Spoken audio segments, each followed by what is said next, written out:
1-2-1-2. Ladies and gentlemen, right now, we want to bring forth to the stage a very special guest, the undisputed. Nah, son, baby. And this is another episode. Can't help but swing it, boy. Swing it, brother, swing. And this is your host. Nah, son, baby. Here we go. Microphone check 1 2 1 2. This is your host, not son, baby, and this is another episode of Swingers After Dark. And I'm with my man, my main man, Barry Scruggs. Wait. See, he got booty calls going off already. He gotta beat them off him like mosquitoes. Goddamn it. So Barry, are you related to Fredro Starr, whose birth name is Fredro Scruggs? Are y'all related? No, man. It's no relation, bro. It's no relation. But there's a lot of Scruggs out there. But who knows, man? You never know what's in the gene pool, bro. So for you slow motherfuckers out there, Fredro Starr is a member of Onyx. You remember Slam. Let them boys be boys. Wait. The millennials don't. They like that's before that time. But Barry, let me. You cook, right? Wait. Let me correct myself. Okay. What? You chef. Okay. Because anybody could cook. Respect. You chef. Respect. Yeah. You feel me? You chef. I do, man. I dedicate myself to the craft over 25 years, so I definitely chef. You know what I mean? So it's just a love that I have. It's nothing. It's not a job. It's just a love. So is it true that men are better chefs or even better cooks than women? Come on, let's not be politically correct now. Keep it real. See. Wait. Barry is thinking because he don't want to fuck up his pussy count. So let's keep it 100. A stack, 1,000. Well, I think that it's really a case by case basis as far as. Nah. I think it is though, for real. Because I mean, you got guys who really can burn in their kitchen, and then you got women who can burn in their kitchen too. So I mean, as far as me is concerned, I'm knocking them down whether you male, female, or what have you. So it's definitely it's not a problem. I'm busting down the buildings, but it's just a case by case basis. I mean, it all depends on who the person is. I'm not gonna say men can cook better than women. I'm not gonna say women can cook better than men. It just depends on who it is. Listen, I'm gonna say it for you. Men's cook better than women's. So did you go to culinary school or it's just like natural? No, well, I went to culinary school back in 1999. Nah. He been knowing how to cook. Listen, he if knock on wood, if he ever get like locked up, he'll cook like a 5-course gourmet meal in his prison cell. Like he know how to cook that shit with some swole and some hot pickles and some whole shebang chips off the commissary list. But anyway, that's a whole nother thing. But Barry, so you went to culinary school. Where at? I went to Johnson & Wales University. So where did you get a passion for cooking? Or let me correct myself. What? Chefing. Be honest with you, my grandmother, she the one that pretty much got my eye interested in it, because when I was younger, she was a food service supervisor for a nursing home. So at times my mom used to drop me off and I used to work with my grandma and help her do trays and help her make cakes and stuff like that. So, when I finally got an opportunity to do it, in high school, I just stuck with it, and I got bit by the bug, and it's been ever since 1994. Listen, I'm the type of motherfucker to burn some fucking cornflakes, but I got a question for you. Do raisins belong in potato salad? Fuck no. Who's putting raisins in potato salad? Well, you'd be amazed. Nah, yeah, you're right. You would be amazed, but nah, we don't put no raisins in potato salad. We don't even do that. We might put eggs in it, but we don't do no raisins. I never heard of that shit before. So what is your specialty? Anything. I really don't have a specialty now. I've been in the game long enough to pretty much do it. If you want it, I could do it. So you see, he's like the LeBron of basketball. He could play point guard. There's only 123, and it's MJ. Ooh, he's talking that shit. So that's how I would go after that 23, not the new one. Wait, no disrespect to the millennials, but I'm an old head. Well, you from DC, right? No. Baltimore, Maryland, 410, go Ravens, Orioles. Okay, Wait, I got a question for you. Yeah. Why don't people from Baltimore? Why y'all hate like go-go music? Like Baltimore and DC is like an hour apart. Chicago and Detroit are farther away, but we both fuck with house music. So why y'all don't fuck with go-go music? Because it's not Baltimore club. It's just a whole different sound that we don't even vibe with. I mean, me as I got old, I can appreciate a little bit of go-go, some of the commercial stuff, but I'm a Baltimore club boy to my end, to my heart.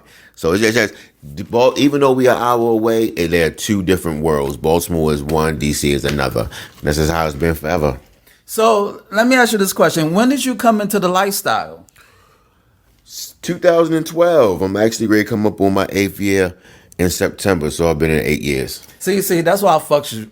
That's why I fucks with you, because a lot of people be front. They be like, yeah, I've been in the lifestyle for 15, 20, 25, 50 years. Nah. See, this is my 9th year, because I've been in the lifestyle since 2011.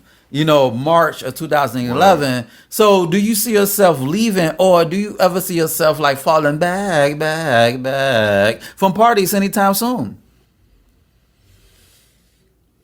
You gotta do. Yeah, you got cool extra back. Do I see myself?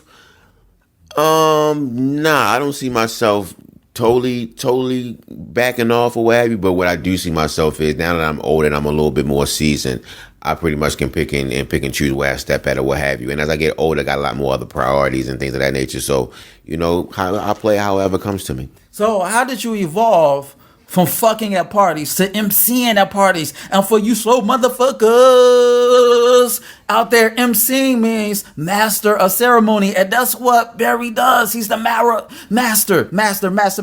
of ceremony. So how did you go from like being like a quote unquote regular Joe Schmo to like being a center of attention? Yo, it's crazy. I'm gonna tell you. So, maybe back in 2016 or what? No. I'm sorry. Maybe 2018 or what have you. Like I used to travel like 40 minutes to work, so I would just listen or what have you to these songs I had on my playlist, and I would just go live and just rock with it. And that's how I really began. And then my DJ, who does a couple of my parties or what have you, shout out to the Autumn Masquerade Affair, shout out to Let's Go Entertainment. He hit me up and he was like, yo, he wanted me to come down and help him rock a party or what have you for a local LS club. And I did it. After that, the rest is history. That's how I really started off. Like, I really didn't plan on doing it. It was just something for fun. And it just turned into this. So, The Wire, in my opinion, fuck it, it's not even an opinion, it's a fucking fact. The Wire is the greatest TV show of all time. So you from West Baltimore or East Baltimore? I can claim a little bit of both. We're not gonna do that. We're not gonna do that. We're not gonna. Okay, no, but we'll check this out. See. First he said, it's a case by case situation where men and women are better. Because now you want to say, he represent both East or West Baltimore. Listen, I represent the North Side of Chicago unapologetically. So do you represent the West or the East? There's no line. That's what line cuts through is like an expressway. But anyway, I really don't know, but I know it's a line that cuts through West and East Baltimore. Which one do you represent? I'm gonna represent the East Side. See, I kind of love West Baltimore because West Baltimore chicks got the best pussy. But, we going to say I'm going to be politically correct and say you represent both sides because B-More is one city. So you you embody Baltimore. Well, yeah, well, really what I was going to say was I grew, my early childhood years, what have you I spent in West Baltimore, Park Heights Avenue, Park Heights community. But when I turned like 13 or 14 and my mom got a good house, got a good job, we moved over into the good part of the city. So a little bit of I started off on the west side, but I finished in the east. So I always wept the zone 3-9 east side all day. But Baltimore is whatever. You can walk in any neighborhood. And you know what's crazy?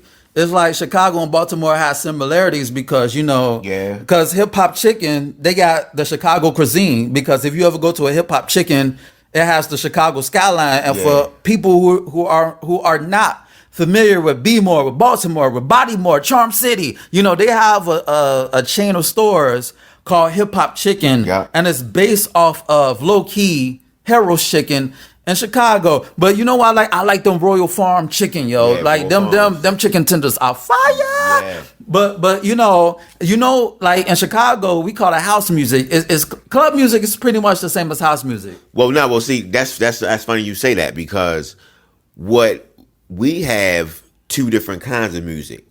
We have the Baltimore club music, which would be like bringing the cats. You heard bringing the cats, right? Bringing the cats. Da, da, da. I gotta give. I'm from Chicago. We do house music. Okay, so yeah, so house music. We just know there's some hoes in that's this house music. There's some right. hoes, but that started in Baltimore though. Right. That started in Baltimore, but that would be Baltimore club, but that would be house music to y'all. But see, we have Baltimore club and we have house music. They sound different, but they the same though. So it's a difference between the two.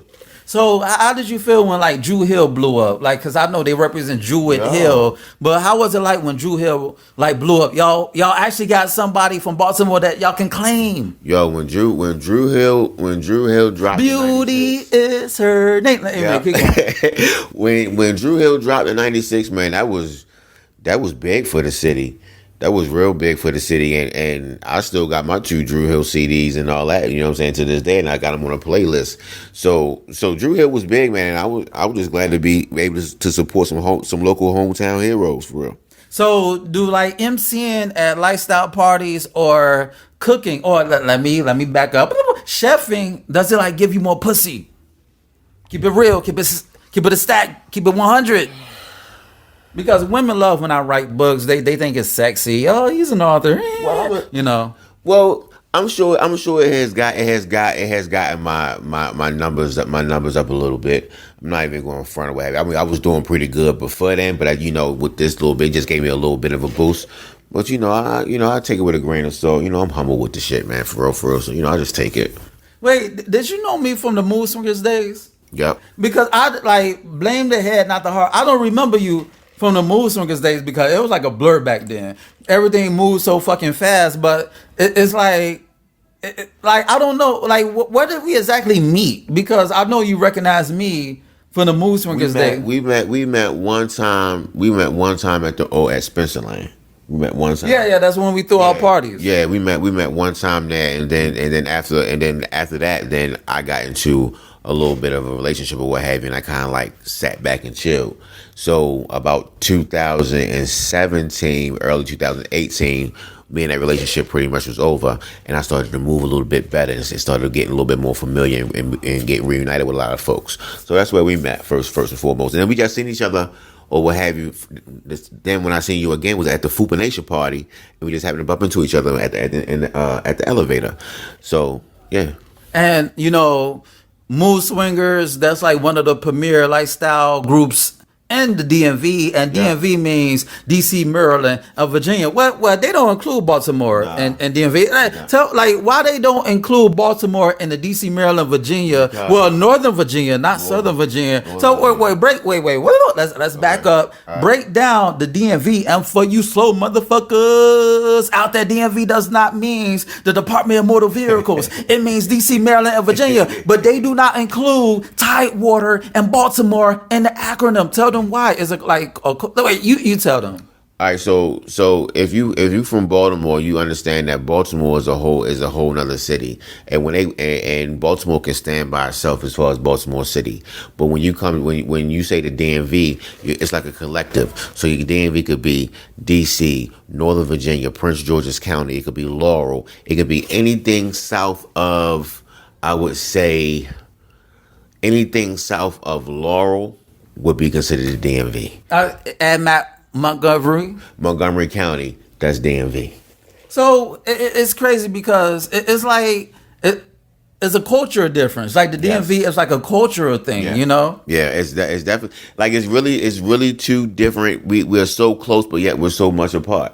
You know what I'm saying? The lingo is different. The style of dress is different. How we party is different. How we eat is different. But yet we're so close and we're neighbors. So it's a lot. It's a lot of things that you can have similarities, but be way different. And I know y'all pissed off because DC, they stole the Baltimore Bullets from y'all. It became the Washington Bullets, from the Baltimore Bullets to the Washington Bullets, and now they're the Washington Wizards. Google it, do your research, and do all that. Yeah. But have you ever traveled beyond the DMV in regards to the lifestyle? Yeah, absolutely. Maybe about 2 years ago, me and my girlfriend or whatever at the time, we traveled down to Houston to the Texas World joints down there, interracial joint down there about 2 years ago. On a recommendation of a friend, shout out to Scarlett. But yeah, we've done it once, but we need to do it a little bit more often. And I think that once we're being that we're older now or what have you, we want to branch out and try to tap into the grown up part of the community and not really the lifestyle of it. So, what's the difference between being single and being in a relationship and the lifestyle? Nothing for real long as y'all got a game plan together. So, how do you make sure that your relationship doesn't crumble in the midst of being in a lifestyle? Because a lot of people, it's like once they get in a lifestyle, it's like they hook up in. Wait, first of all, did you and your lady hook up in a lifestyle? Yeah, we met at a lifestyle party. So how would you ensure that your foundation is not built on quicksand and it's built on cement that is solid? Because we started out friends first for a whole year. We did when we met a whole year before we got together. We just went to lifestyle parties together as a team. You know what I'm saying? Our situation was we go to the party together. We step in the spot. We set up. We branch off and we mingle. We check back with each other. We see what's going on and we leave together. Then we have a recap. 7 years later, we still do it to this day, and that works. So the reason why I think that my relationship is solid is because one, we built our foundation is solid, and we know how we can separate our personal from this recreational shit here. In other words, he's not thinking with his dig. I used to now. Don't get it fucked up. Because when I first came into this shit, that's all I was thinking about was my dick for real. But I'm older now. I've been in 8 years coming up. So all that stuff that I did 8 years ago, I'm past that now. I'm a vet now. I'm cooling. I ain't gotta be out there for real doing it. So how do you evolve from the whippersnapper to the lion who sees the other animals on the prairie from the mountain? You have to treat the game good. You treat the game good, the game won't treat you good. And I've been following the rules of the game since I first came in it, and it's been good to me. So because it's been good to me, it has allowed me to move how I move and do how I do for real without any kind of confusion. It's simple. The game is to be sold, not to be told for real. You know what I mean? So it's simple. It's just simple. If more people follow that mentality, it'll be a lot better off. But it ain't for everybody. So what do you think about the current state of the lifestyle? It's fucked up. So why you think it's fucked? Wait. Let's back up. Do you really think it's? I want to put things in proper perspective. I think the Facebook version of the lifestyle is fucked up, but you got people outside of the matrix who are still doing their thing drama free. So do you think there's a difference between fake book? Yes, I said it right, not Facebook, fake book, because there's a lot of smoke and mirrors online, baby. But so do you think there's a difference between fake book and outside of the matrix, outside of online dealings in regards to the lifestyle? Absolutely. I think the social media thing plays a big part in it. It gives the false illusion of a lot of shit, and a lot of times people will gravitate to these false illusions and not necessarily, do the research and do the knowledge and see for themselves and work at how they want to work it for them, and they want to follow this, and when they follow that, it just fucks shit up, and it just makes it bad for business. So it's like, have you and your ladies ever attended a few parties with each other? Yes. So, like, I have an episode called Marking Your Territory. And, you don't want to be a bugaboo, like being on your woman like flies on shit. But at the same time, you don't want to abandon her to the point where she feels unprotected. How do you make sure that, you don't straddle the fence, but you make sure that your significant other is safe and secure and well protected? And, she could do her thing regardless. Like, she may see somebody and she want to fuck, and you like cool with that. How do you balance that? I just know. I just like I said in the very beginning of this conversation, we started out as homies. We started out as having a situation or having an understanding this is how we was going to do, and believe it or not, bro, I'm never that far away. I'm always in arm's reach. You know what I'm saying? And she knows that shit. So because she knows that, that gives her the comfortability to do what she needs to do and go in and have a good time. And then too, that's my benefit. So you just have to be comfortable, and you just have to be comfortable. You just have to be secure, and you just have to have that right one who's going to ride with you and be on the same page, same wavelength with you. That's it. So do you feel like a lot of women are more interested in you now you're in a relationship as opposed to you being single? Sometimes, because I ain't gonna front. It depends. It depends. Yeah, it depends. It depends because like sometimes I feel like sometimes being in a relationship adds more value to you versus when you single. Yeah, because I ain't gonna front. When I was in a relationship with an old girl, like a lot of chicks who wouldn't give me pussy when I was single, they wanted to fuck me when I'm in a relationship. And I'm like, yo, I'm the same dude that you turned down. Now you want to fuck me because I got value. So what do you think about that? It's just the nature of the business. It's just how it goes. It's just the nature of the beast. To me, it's just like, you know, you just look good with a better piece of. You just look better with a nicer piece of jewelry on yourself.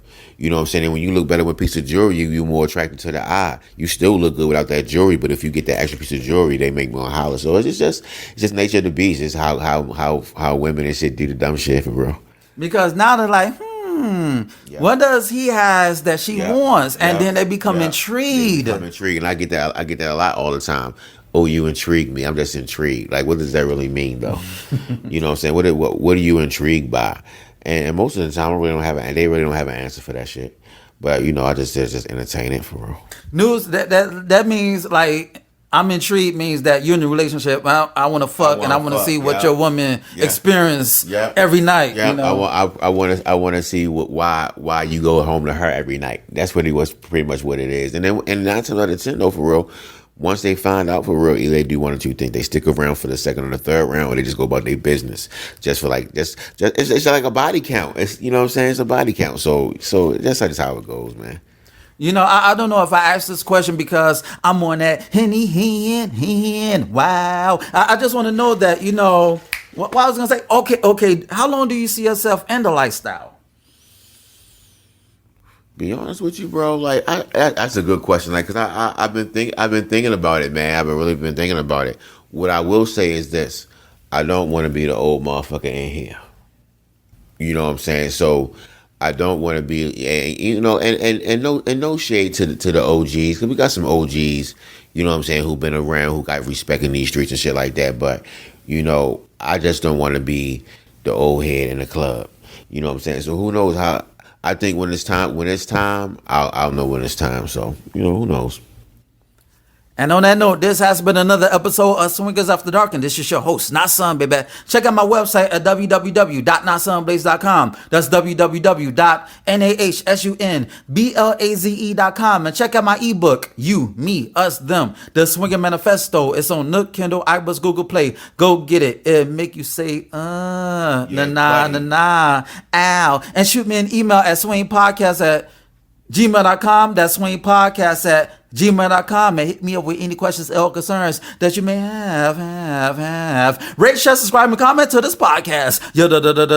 Dig. And on that note, until next time, peace. Later. And don't and see you later, alligator. And don't kiss them hoes in the mouth, baby.